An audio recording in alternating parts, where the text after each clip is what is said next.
California is just slightly growing. Their K-12 population is decreasing by 0.5%. We're increasing at a greater rate than that here in Antioch. We go between about 300 kids to about 600 kids a year that we lose every year. So that impacts our revenue as well. The kids don't leave in little packages, one first grade class of 20. They leave one at each school, and since we have so many schools, you can't reduce your expenditures as fast or as your revenue is going down. What the governor's proposal also is doing to us, and I'll explain Prop 98 here in a minute, is that he's proposing to make some changes to where that gets lowered, so that'll stay lower for us, and it'll be explained in the slide coming up. California has also now hit 10% unemployment, and what happens in unemployment going so high is people aren't getting paychecks. State of California's revenue is built on income tax, sales tax, and capital gains tax. If people aren't working, they're not paying income tax. If they're not buying, they're not paying sales tax. And I don't think any of us are cashing in our tax options right now to get capital gains. And so they're not getting the revenue. And this is going to create a spiral that we have to get out of. It's going to continue down. The forecasters out there, UCLA has a forecasting team, that's one of them, that they go out and they look at what's going to happen based on trends. And what they're saying is that it's going to take about 2010 before they start seeing a turnaround. Some of the others are not as optimistic as that, and so we could be in this for a very long time. And so the governor is proposing a way to fix this. He proposed in November one way to fix it, and at that point the deficit was $27 billion. Come January it was up to 40. That's why we keep saying it's probably going to be 40 plus on this, because another month or 2 months have gone by since then.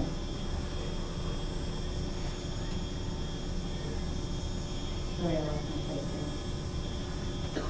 If they don't stop, if they don't settle, if this legislature, the governor, don't finally give us what they're going to do, this is going to keep going on and on. And we're 8 months into our year, and essentially we don't have a budget because we don't know what they're going to do to us. And that's pretty tough. Even though one was adopted in September, it's not the one that we're getting into it. So his approach is to fix it over 2 years. His first approach is to take back the 0.68 COLA, and let me start defining some of these terms I'm using. Prop 98 is what we as Californians voted for to guarantee a level of funding for education. And every year that is determined, and then it gets a cost of living allocation. That will pay for increased salaries, benefits, cost of supplies and goods, and so forth. Now we haven't got that. We didn't get the full thing this year, and in previous years it hasn't been gotten. There's a couple years we've got the full COLA. But right now, what he's proposing is to take back the 0.68 out of this year and add an additional negative 4.5%. And you'll see that on a graph on what that impact looks like. Now the revenue limit funding, that's our base revenue that we get funded on, and it's the biggest part of the pot of money that we receive. And that's what he's saying he wants to do the cuts to. Our general fund allocation, the things that we can pay for, salaries, utilities, that sort of thing. Then he's going to move into the 910, and which is unusual about his proposal is it does cross 2 years when he put it out. And for 910, there is an estimated 5.02 COLA, cost of living adjustment, that was to be put on it. He's saying take that back as well. So it's take back what we got this year, take back what we're entitled to next year, as well as add another cut of 2.5% onto next year. So that's a 16.161% cut in our revenue from where we are right now. There's also some suggestions about categorical flexibility, which means you could take money from one program to another, bring it over to the general fund. But that is still a cut. It still impacts those programs that we have out there if that's the way they expect us to backfill what we're cutting. What's also unusual about this year is that the Legislative Analyst's Office works for the legislature, and they look at the governor's proposal and figure out what it all means for the legislature. And the Department of Finance is the accounting department that works for the governor that helps prepare it all. In past years, these two have never really agreed on what the numbers really were. some accounting issues on how they do things, but right now they're in full agreement. And they actually agree it is 40 plus, and they do believe it'll be more. And so when they look at those two proposals, it's all bad. No matter which one you go with, whether you look at the legislature side or you look at the governor's side. The governor's proposal is what's on the table right now because the legislature got the bill.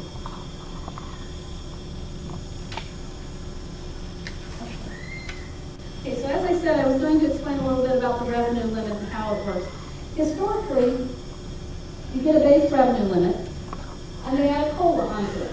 And that's this little white and gray bar there. And if we have a deficit a year like we do this year, and things have been normal with a deficit, we would get that additional little white bar space. The way the calculation then works is they step it up the next year to what you should have got. They add the COLA, and if it's continuing to be deficited, it steps back to here. But you can see that we are still on an increasing revenue generating point. Essentially, what a deficit is if we're entitled to $1, the state might decide they can only pay us 95 cents, 90 cents on that dollar. That's what the deficit means. And so at some point they recognize, and the reason the way the language is worded that way, is at some point they think they'll give it back. And that's only happened once in the state of California. So what the governor is proposing to do is, here is this year where it's funded, the COLA, here's the 0.68% that we're getting funded. He's proposing to take it back down to that level and cut the 4.5% in 08-09. Then what he's also proposing is once you step it here, add the COLA, take that COLA away, take the COLA we should have gotten 8-9, take the additional cut from 8-9 and add an additional 2.5% in terms of the funding. And you can see what's happening to the funding level. And so what does that mean to us?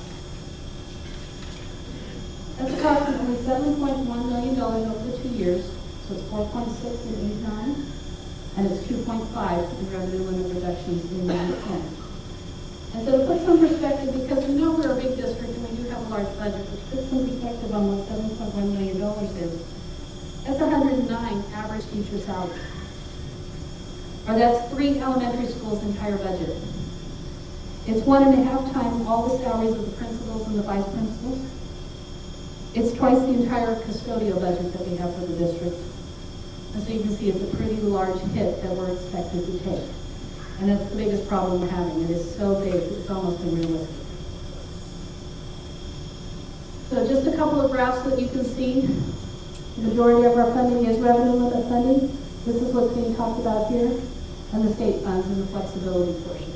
And so you can see it's a big part of our income. There's not a whole lot of control that we have where we can go out and get a bunch of local dollars. And then this shows the breakup of where our expenditures are. Salary, benefits is the biggest portion of that.